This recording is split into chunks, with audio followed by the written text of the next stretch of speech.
Pascal, ça fait quelques années qu'on en parle. Puis là, ben maintenant, c'est fait. Université Laval, une équipe de hockey qui va être dirigée derrière le banc par Pascal Dufresne. Ouais. Comment tu te sens? Ben, c'est vraiment ça. Hein. Dans les 10-12 dernières années, combien de fois on m'a demandé t'aimerais ça qu'il y ait une équipe à Laval, puis j'ai répondu, mais oui, ça serait le fun pour nos joueurs, ça serait le fun pour le développement du hockey féminin. Puis la deuxième question qui venait, tu serais-tu intéressé à? Fait que, là, un mois, on a répondu à cette première question-là, qui était l'arrivée du Rouge et Or, puis un mois plus tard, ben là, je suis plongé dans l'aventure, puis le Rouge et Or a pris la décision que j'étais leur candidat, puis qu'il me confiait le poste d'entraîneur-chef pour le programme de hockey féminin. Ça arrive après 22 ans à Limoilou. Ouais. Première saison 2003-2004. 11 championnats. Ouais. Ça donne quand même un certain vernis à un curriculum vitae d'avoir des championnats comme ça. Quand tu as une possibilité de gravir un échelon dans ta carrière, ça devient presque incontournable. Ben un peu, mais ça fait plusieurs années qu'on en parlait de l'incapacité que quand tu t'établis avec une famille dans la région de Québec, puis le Cégep Limoilou m'a donné la chance de coacher, de devenir, de travailler dans le programme du Cégep, mais c'était difficile pour moi d'avoir des opportunités de pouvoir passer au niveau supérieur parce que justement des enfants, la vie familiale, de la sécurité, cette opportunité-là qui arrive aujourd'hui, ben, me permet justement d'aller voir d'autres niveaux que je regardais un peu comme partisan, puis que je suivais les matchs universitaires, puis je suivais nos anciennes de Limoilou qui se promènent partout au Canada, aux États-Unis. Mais aujourd'hui, là, c'est ça. Je suis content de pouvoir passer, d'aller voir ce qui se passe au niveau supérieur, puis d'être impliqué au niveau universitaire. Là, on ne parle pas d'un poste qui existe déjà, puis que c'est une machine qui est en opération depuis X saisons.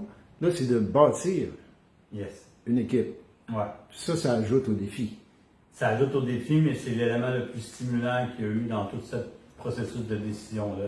Tu sais, le hockey, il va être dans un an, je veux dire, ça va aller en août 2026, mais la partie qui s'en vient de recrutement, d'être impliqué au quotidien avec les gens du Rouge et Or, puis d'avoir des discussions de quel genre de vestiaire qu'on va aménager, les heures de pratique, l'équipement qu'on va acheter, de quelle couleur, la décoration des chandails de match, la mise en place d'un staff d'entraîneurs, la mise en place des groupes professionnels autour d'équipes, de thérapeutes.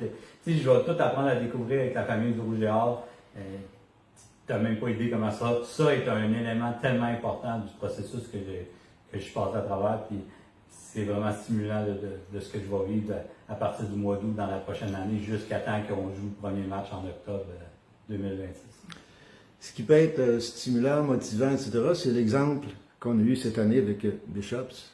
Exact. C'est un programme qui est quand même assez jeune, même très jeune, 4 saisons.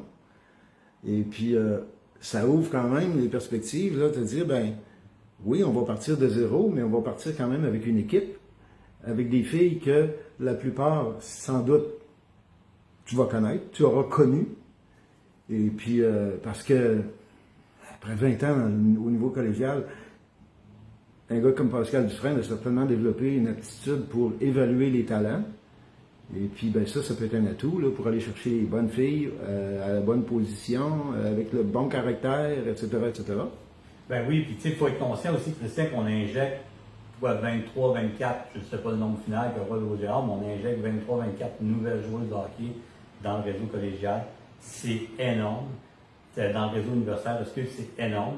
Tu sais, ce qui va être le fun, c'est oui, l'évaluation du talent est importante, mais aussi d'avoir un réseau de contacts différent, de parler aux joueurs, de parler aux coachs contre qui j'ai coaché, des coachs dans d'autres niveaux aussi, qu'on s'affrontait comme adversaire, mais là que je vais avoir besoin comme collaborateur, puis d'aller voir un match, d'un match Limoilou-Lennoxville, mais avec un intérêt pour les deux équipes sur la patinoire, ça va être un peu spécial. Mais c'est ça, c'est tout ce travail-là qui est à faire aussi de rétablir des ponts avec tous les entraîneurs, de présenter le programme. C'est vraiment le fun là, le nombre j'ai bien l'impression que je vais découvrir des franco-ontariennes qui vont vouloir peut-être jouer avec le Rouge et Or, des filles, des francophones des provinces maritimes. Tu sais, la communauté francophone est immense à travers le monde, à travers le Canada. Ben, j'ai hâte de pouvoir me lancer dans cette nouvelle réalité-là, mais en tant que recruteur et non entraîneur de performance. Là. Fait que c'est vraiment un nouveau type de défi que j'ai hâte de mettre dans mon bagage. Puis la Ville de Québec, l'Université Laval, c'est quand même des éléments dans le décor là, qui peuvent être attirants pour des villes européennes aussi, peut-être, qui voudraient venir étudier au Québec en français, profiter d'installations correctes, et puis de programmes d'études aussi, des champs d'études intéressants pour elles. Fait qu'il n'y a pas beaucoup de limites. Mais ceci dit, moi j'ai posé la question à la plupart des finissantes là, au cours des 5-6 dernières années, puis la plupart me disent s'il y avait une équipe à Québec, on resterait à Québec. Ça ne veut pas dire que c'est acquis. Non, vraiment pas. Mais ça peut aussi faire partie de la réalité. Là, qu'une fille qui est à Limoilou, par exemple, ça va être plus simple de dire ben, on reste à Québec, puis on est bien, on est des filles de Québec, ou de la région. Ben, c'est sûr et certain qu'il faut développer quelque chose en partenariat avec le Cégep Limoilou pour être une genre de verticalité dans le développement, ce qui se fait dans les autres sports. Sauf que je ne prendrai aucune fille des Titans pour acquis de ceux que j'ai coachés qui sont finissantes l'année prochaine. Je vais les traiter comme des athlètes de haut niveau. Je vais les rencontrer avec leur famille. Jamais je vais en prendre une pour acquis et me dire c'est facile. Ils ont trop de talent, ils sont trop bonnes, ils ont trop de potentiel pour qu'on les prenne pour acquis. Fait on va aller faire le travail qu'il faut pour les rencontrer et de démontrer que le Rouge et Or va faire quelque chose de grand. Mais je pense que si on me demande que dans 3 à 5 ans, il faut que le Rouge et Or soit la destination numéro 1 de l'université francophone de pouvoir étudier. C'est ça l'objectif. Mais aujourd'hui, est-ce que je suis capable de répondre comment on va faire ça? La réponse est non. Je ne suis pas capable. Mais tout ce que j'ai entendu dans les derniers jours, dans les dernières années, de tout le succès du Rouge et Or qu'ils ont dans tous les sports, il y a comme une magie qui opère en volleyball, en basket, en football, en natation, en rugby, en soccer, nommez-la tout, il se passe de quoi dans cet édifice-là, dans ce PEPS-là, que j'ai hâte de voir, que j'ai hâte de découvrir, mais c'est sûr que toute l'expertise des gens du Rouge et Or qui vont m'apporter pour recruter et de démontrer pourquoi le programme Rouge et Or est si reconnu à travers le Canada, ben, c'est là que je veux me situer, puis j'ai hâte d'apprendre ça dans les prochaines semaines. C'est tout cet encadrement-là, cet environnement-là dont les filles éventuellement pourraient profiter. Puis aussi le fait que, en restant au Québec, à Québec, ben, ces filles-là restent visibles pour les jeunes qui suivent. Ça peut servir de modèle. Puis ça, ben, je pense que c'est important là, que l'ensemble des joueuses, qu'elles soient des filles des Titans, mais ça pourrait être des filles d'autres équipes collégiales, qui réalisent que, oui, il y a un rôle à jouer là, en restant présente. Oui, puis tu sais, j'en ai parlé souvent, puis on en a parlé souvent ensemble, Christian, tu sais, de l'implication au niveau hockey, tu sais, pour voir plus loin, là, tu sais, c'est une difficulté, là, le bassin d'entraîneurs féminins dans la région de Québec, là, tu sais, qui s'impliquent dans les équipes, là, tu sais, le fait de jouer à Laval, le fait d'avoir du temps, ben, le fait de, peut-être qu'ils vont s'établir, comme tu as dit, après avoir fait un bac, qui deviennent des professionnels, peut-être qu'ils vont s'établir dans la région de Québec et qu'ils vont devenir des entraîneurs de hockey et qu'ils vont redonner à la communauté. Tu sais, ce modèle-là n'existe pas présentement parce que tous nos joueuses des Titans qui ont passé dans les années quittaient vers Montréal, vers l'Estrie, vers les États-Unis. Puis, tu sais, il faudrait peut-être un jour faire des statistiques, mais il y en a beaucoup qui sont demeurés dans les régions qui ont étudié et qui ne sont pas revenus dans la région de Québec. Là. Fait que, tu sais, je pense que ça, là, dans les prochaines années, on va être capable de calibrer cet impact-là, mais il ne faut pas être négligent là-dessus. Tu as entièrement raison. Une fille qui va faire 4-5 ans à l'Université Laval, mais peut-être qu'elle va s'impliquer dans la communauté du hockey féminin dans la région de Québec, puis ça, c'est que du positif pour les plus jeunes. Oui, parce que au-delà de la carrière sur glace, il y a autre chose. Oui. Sur le plan professionnel, mais aussi à redonner au hockey, le sport qui les a fait grandir dans tous les sens. Parce que, tu sais, le hockey, c'est un sport d'équipe. Puis moi, j'ai eu des conversations, par-dessus conversations, à l'effet que c'est un sport qui apprend à être responsable envers les autres. Alors, tu sais, ça développe autre chose que le propre talent de hockey Hills, là. C'est l'esprit de famille, l'esprit d'entraide, etc.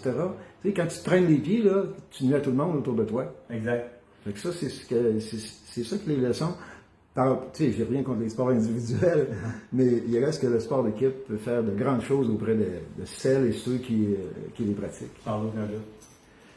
Ben Pascal, on va suivre ça de près au cours des prochaines semaines, prochains mois et idéalement, dans mon cas, quelques années encore. Ben oui, puis tu sais, un immense merci au Cégep Limoilou, à toutes les joueuses, les entraîneurs adjoints qui ont passé dans les 22 dernières années. Tu sais, ça a été une méchante run de fou, mais aujourd'hui, chaque personne à qui j'ai côtoyé m'ont aidé à devenir la personne que je suis aujourd'hui. Puis tu sais, je vais toujours être reconnaissant de ça. Je ne peux pas tous les nommer, je vais en oublier un, c'est sûr, ou une, mais vraiment, j'espère que ces gens-là le savent. Puis Limoilou est en bonne main. Ça va être le fun de les suivre. Ils ont une super équipe l'année prochaine, des bonnes joueuses, ils vont être bien coachés. Ça va être le fun à les suivre. Mais présentement, je vais y aller comme recruteur du Rouge et Or de l'UFR. Maintenant, en terminant, là, un moment que tu retiens là, dans tes 20 ans à Limoilou. Ben, le premier championnat que j'ai eu, c'est là que ça a pivoté. Là. Parce qu'il y a eu, je me souviens plus exactement le nombre d'années, mais je pense que c'est 10 ans, les 10 premières années que j'ai été à la tête du programme, 9 ou 10 qu'on n'a pas gagné, puis que, à un moment donné, tu te dis, on va essayer d'arriver à ce fameux championnat-là qui va faire. Puis, tu sais, le point de bascule qui est arrivé cette journée-là, c'est fou comment la victoire entraîne